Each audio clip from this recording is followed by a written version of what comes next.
Hello, hello, hello. Safia here from New Habits, and today I'm here for our next installment of exploring self-love, and that is today's exploration. It is sovereignty, and sovereignty is this enormous, enormous conversation, and I'm really, really cautious to ensure that I contain this conversation to self-love and that I don't stray into all different kinds of spaces.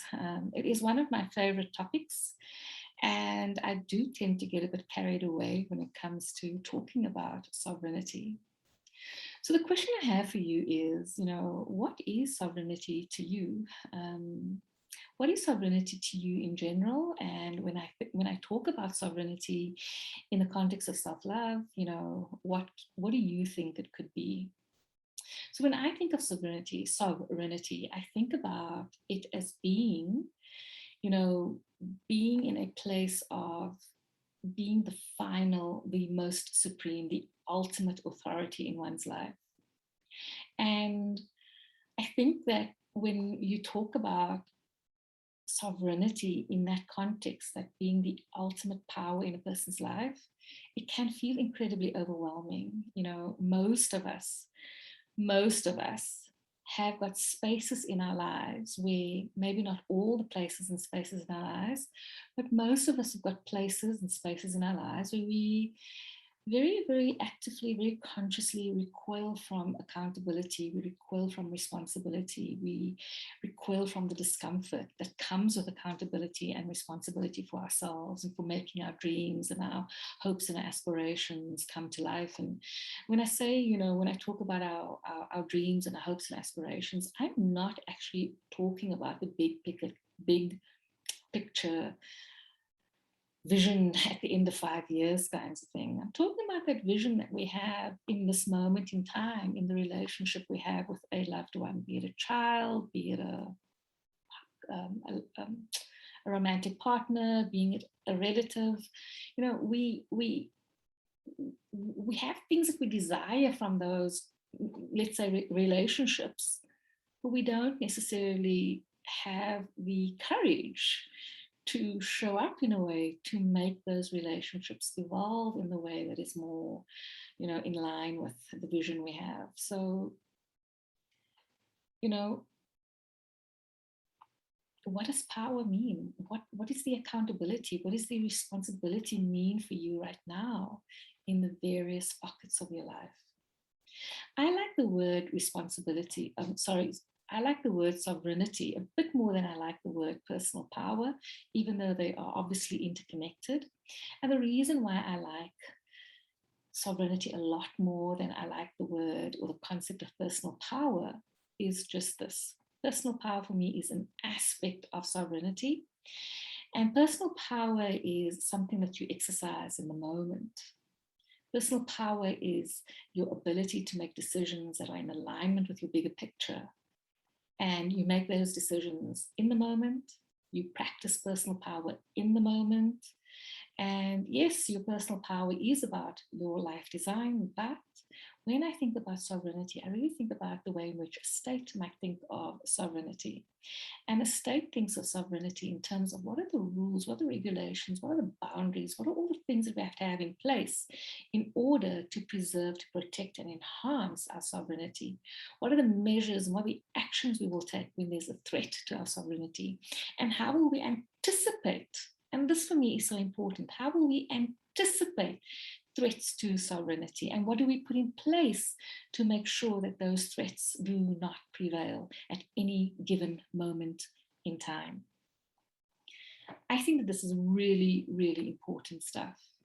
I think that if you want to live a life that is a worthy life, a life that you feel enthused by and enjoy and that you enjoy, and a life that you feel content in, you are really, really going to have to explore this concept of personal power.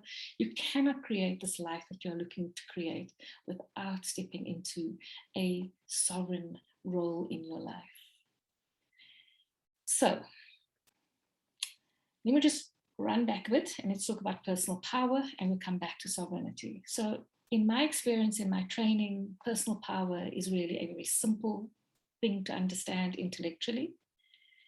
And it really revolves around the 4 superpowers that we all have. And each and every single one of us have these 4 superpowers. So if you feel like you want to go out there and get yourself a cape and, wear your underwear on the outside and get yourself a mask and prance around in your superpowers, awesome, do it. I'd love to see that happen. But it is important to remember that each and every single person has got superpowers. And the superpowers you have are 4 significant superpowers.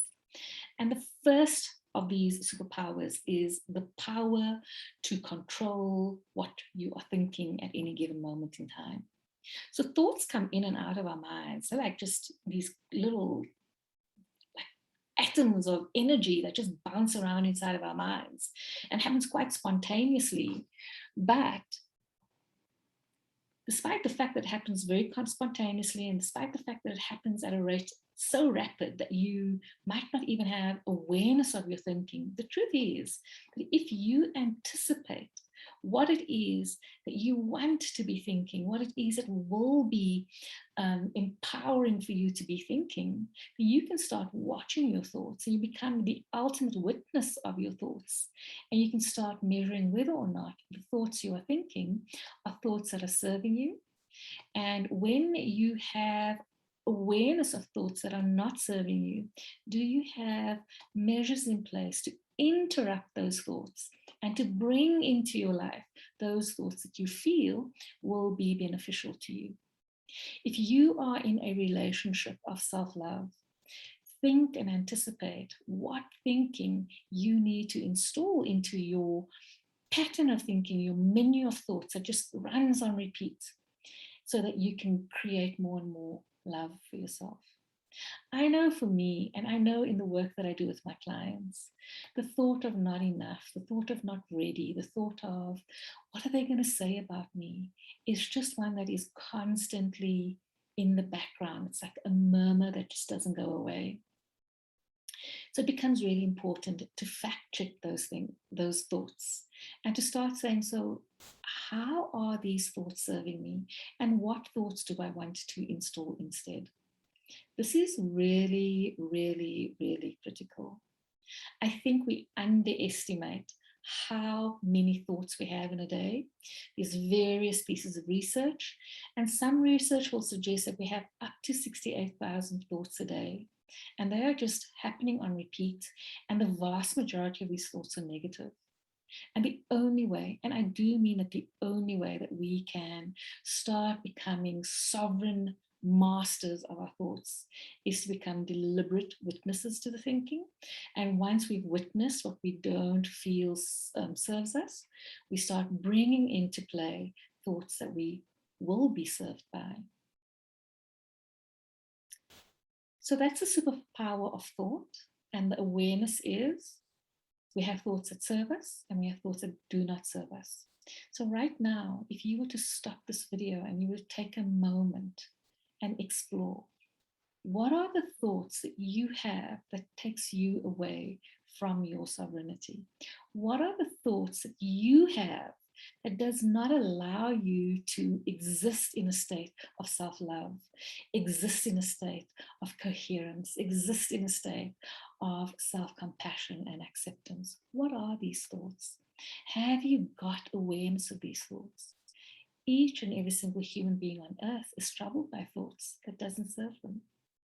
And the way in which the human mind is designed, the brain is designed, is that if you don't take charge of it, it will run the show. But if you do take charge of it deliberately, intently, and consistently, it will start observing the thinking patterns that you consciously installed it. So what are the thoughts that take you away from your sovereignty? And what are the thoughts that take you away from self-love? And then what are the thoughts that will allow you to experience more self-love and allow you to experience the sovereignty that you seek to experience in your life? That ability, those thoughts that allow you to exercise complete accountability and responsibility for the creation, the fulfillment of your dreams, your aspirations, your hopes, and your desires. The next superpower is the power to control our emotions. And if we thought that thoughts just come and go without any kind of notification, I'm sure we all agree that our emotions are just like all over the show, and they just happen quite spontaneously. And I agree. I do agree that emotions do happen spontaneously. But you have your primary emotions and you have your secondary and tertiary emotions. And once you're aware of your primary emotions, you know, they might happen spontaneously. But once you're aware of them, you can make different choices. And so, in a collaboration between the pre-work that you do around your thinking, you can start understanding what emotional states will help you to accomplish your sovereignty, what emotional what emotional states will help you to accomplish, self-love. And I know that when we are feeling feelings of despair, feelings of foreboding, feelings of fear, feelings of discomfort, we recoil from these emotions, and either we ruminate on them and we just enhance them with rumination, or we do things to distract ourselves from these emotions, from these, we do things to distract ourselves from these emotions. The truth is that if we want to really master and control our emotions, we have to start learning to be with them.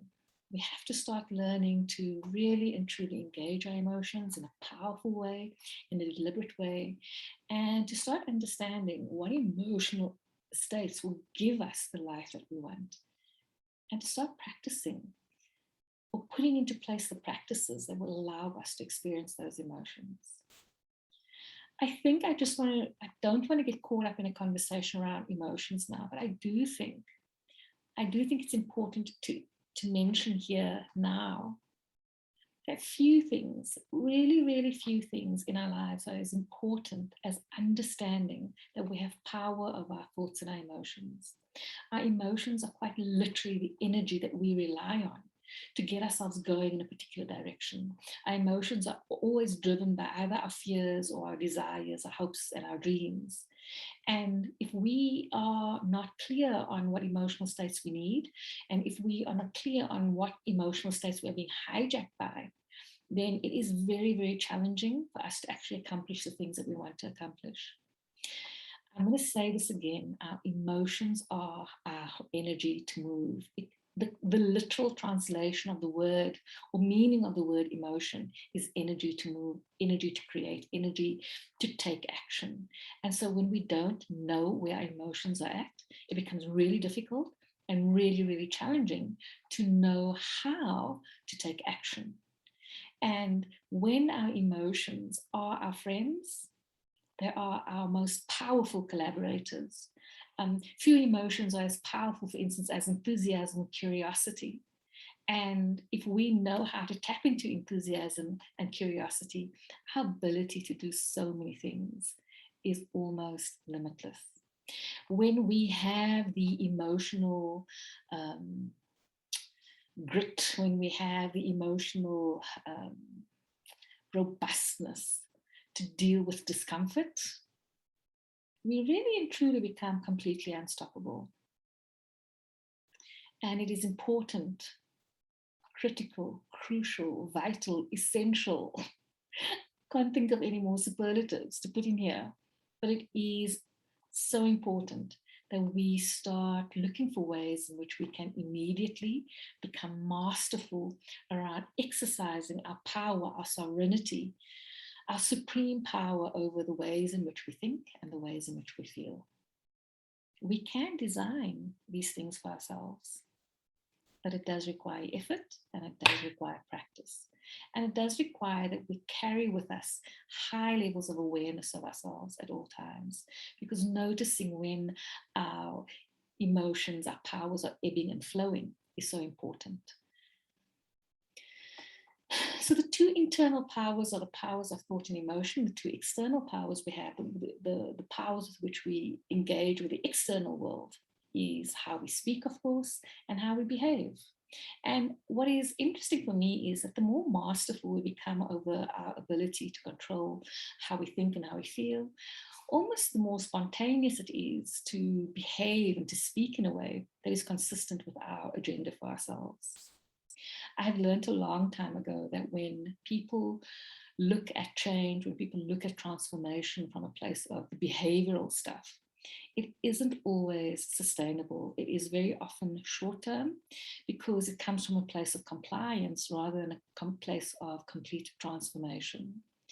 So, yes, we can control how we behave and how we speak in the short term, but really it is not a long term remedy if the way in which we are thinking and feeling is not serving us. We need to go back to the way in which we're behaving and the way in which we are communicating is not serving us. We really have to go back to the internal powers to start seeing what is amiss there.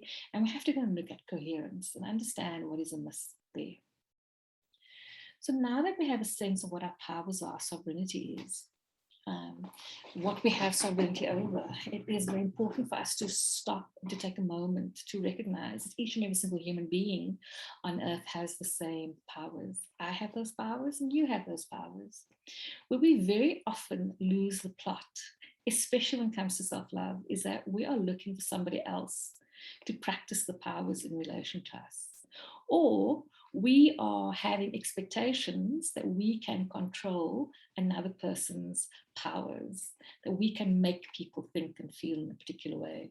We can make people behave in a particular way. We have the expectation that somebody else is going to love us in a particular way or demonstrate love in a particular way or meet our expectations, whatever the case might be. Well, all you can do is really become clear on what it is that you're feeling, what it is that you're needing, and what it is that you communicate and to let the other person know that these are your expectations. Whether or not that person rallies to meet your expectation, that is the practice of their power. And so if you're going to have this need met, you may have to look at your powers, How do you have those needs met? Are you even with the right person to have those needs met? Are you in the right job to have those needs met? If you're not, you can extend that expectation until you are blue in your face. It's not going to be met. So what are your powers in that particular situation? Coming back to self-love, how are you allowing your expectations of others to detract from your self-love? How are you allowing the expectations of others from you to tap away from your self-love? These are all very, very important questions and considerations for you, because every single time you hemorrhage your personal power, you step further and further away from self-love. Human beings are here to be interdependent and not codependent. And when we understand our personal power, we can really and truly step into our own independence, and we can allow other people to be with their independence.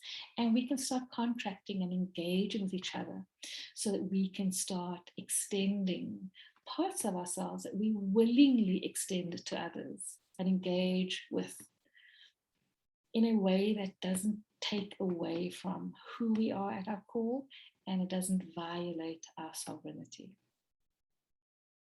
I really just want to stop for a moment and ask you to think through, this idea of power. When I ask you a question, how comfortable are you with power? Where does it land for you? How comfortable are you with saying, I am powerful? How comfortable are you saying that I have power in my life? How comfortable are you at saying that when it comes to having accountability and responsibility in my life, that I have complete, supreme, and utter power? How comfortable are you with saying that when my dreams don't materialize, I have not practiced my powers to the best of my abilities? I have forfeited my powers. These are very, very difficult, very challenging conversations to have with oneself. But really and truly, these are the important conversations we must have with ourselves. You know, one of the first powers we have is the power of witnessing first and foremost, and then evaluating and assessing how we are showing up to ourselves. Where are we foregoing our boundaries with ourselves? Where are we giving ourselves permission to operate in a way that is in violation with the very things that we said bring us into coherence, with the vision we have for ourselves, with the deliberate intentions we have for ourselves? So for instance, and this is a big one for me in particular, let's just say, for instance, I, like most people, I want to be healthy and I want to be at a good weight for my build, and I want to have a fitness level that allows me to get through life comfortably. And yet, when I get up in the mornings and I don't go and do the walk that I might have undertaken to do, what does that say about my personal power? When I undertake with myself to reduce my sugar and I succumb to the next sweet or chocolate or cake or biscuit or whatever the case might be, what does that say about my personal power? What does it say about my coherence with myself? Am I practicing sovereignty? You know, when I allow another human being to make demands on me without responding and, you know, specifying how, when, or if I am going to meet those demands, and being clear about my own needs, how I want to expend or extend my energy. What does that say about my sovereignty? And very often we think that other people, we transfer our powers to other people. We use language such as "he made me do it," or "she's making me feel XYZ." The truth is that nobody has that authority. The only person that we have authority, or the only person that has real, final, and ultimate authority with us, is ourselves. And our ability to rise above the discomfort of any situation is probably where our sovereignty sits. And our willingness to experience discomfort is very, very often the pivot point, or the point around which our sovereignty pivots. And so my question to you again is, you know, what is your relationship with your power? What is your relationship with your sovereignty? Do you have a bank of rules and regulations that you put in place for yourself when you're feeling like your sovereignty is being challenged? When you feel the discomfort rise, when you feel that the steps you have to take that takes you from where you are now to where you want to be, do you have a clear sense about how you might need to reorganize your belief systems or your thoughts and your evaluations of yourself to get to that next version of yourself? I think, in conclusion, the only thing I want to still say about sovereignty in the context of self-love is to start thinking through all the thoughts and all the feelings you have about yourself. There is one of these statements in life out there that is possibly the single most powerful statement we can ever have, and that is the statement, "I am." It's just 2 words, "I am."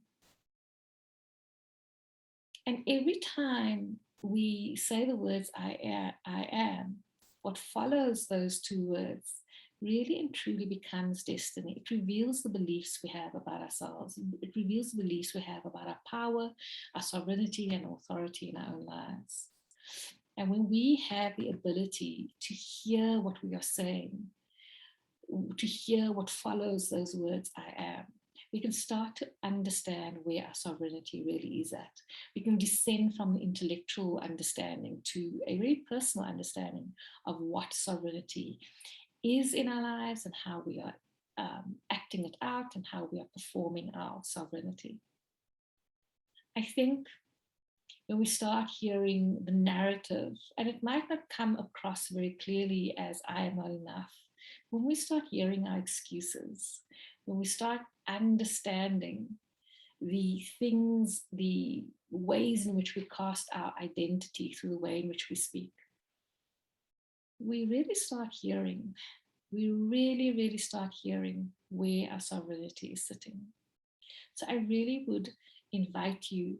I don't want to challenge you. I think that this is just not one of those things that you go into balls to the wall. It's like it's softer and a gentler invitation. It's to start hearing where your sovereignty is at right now.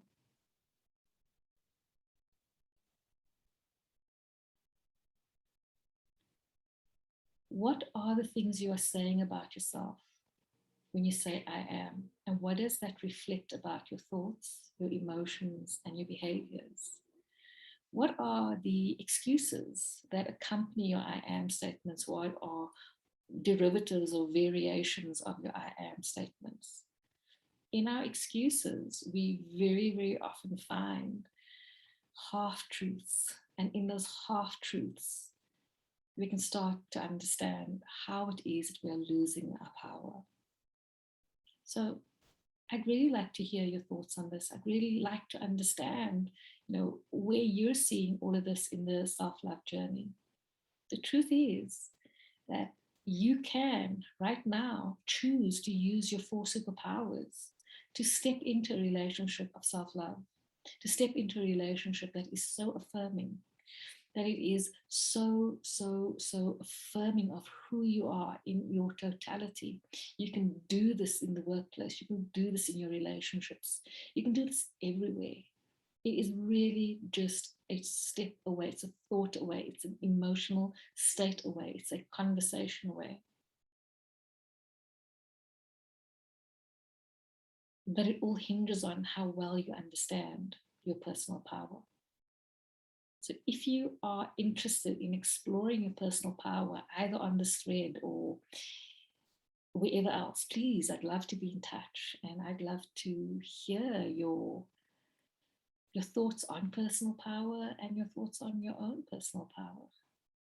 So that's my story on personal power, and next week I'm chatting with you about reverence, and I'm looking forward to having that conversation with you. Bye for now.